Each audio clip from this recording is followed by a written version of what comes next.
Bismillahirrahmanirrahim. Baik, assalamualaikum warahmatullahi wabarakatuh. Waalaikumsalam warahmatullahi wabarakatuh. Selamat siang semuanya. Semoga dalam keadaan sehat walafiat. Terima kasih atas waktunya.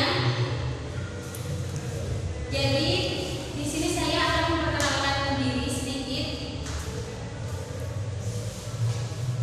Perkenalkan, nama saya Yuliana, sering dipanggil Yuli. Alamat rumah saya Purwokarasari 1 Banyuwangi. Berdirinya saya di sini akan menjelaskan sedikit pembahasan tentang pengertian ilmu ekonomi menurut para ahli.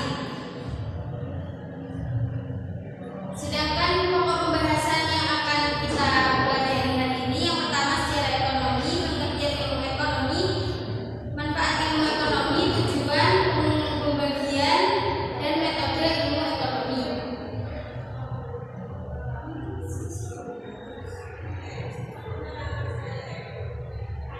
Yang pertama kita akan mempelajari tentang sejarah ilmu ekonomi.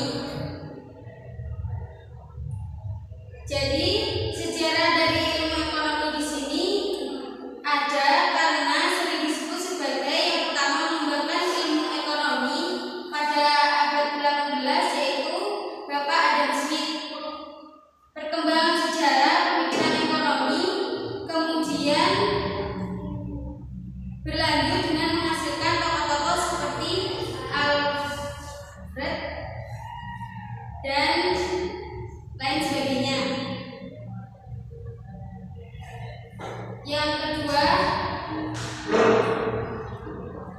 pengertian ilmu ekonomi sendiri yaitu berasal dari bahasa Yunani.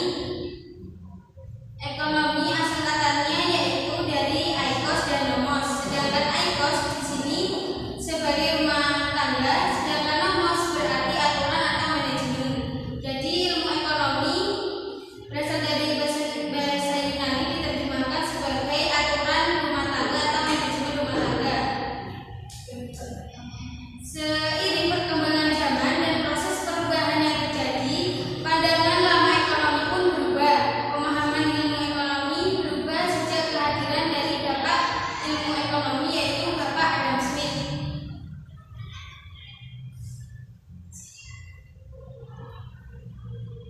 Ilmu ekonomi menurut para ahli dibagi menjadi 3, yaitu yang pertama menurut Adam Smith, ilmu ekonomi merupakan penyelidikan tentang kekayaan negara dan keadaan suatu negara. Menurut Paul Samuelson, ilmu ekonomi itu ilmu yang mempelajari bagaimana manusia memilih dalam usaha. Jadi dalam pembagian ilmu ekonomi sendiri, yang kedua yaitu ilmu ekonomi makro yang mencakup aspek yang luas seperti masyarakat atau kumpulan seluruh orang dalam satu negara atau wilayah. Ekonomi makro sendiri memandang ekonomi secara keseluruhan.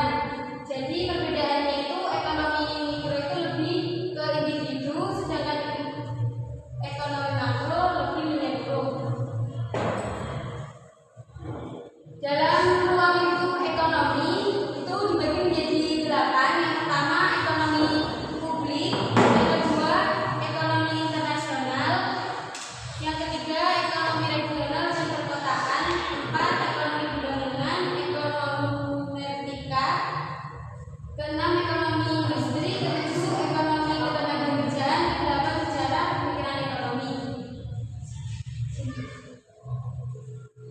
Dalam metode ilmu ekonomi ini sendiri memiliki 2 metode, yaitu metode ekonomi positif dan metode ekonomi normatif.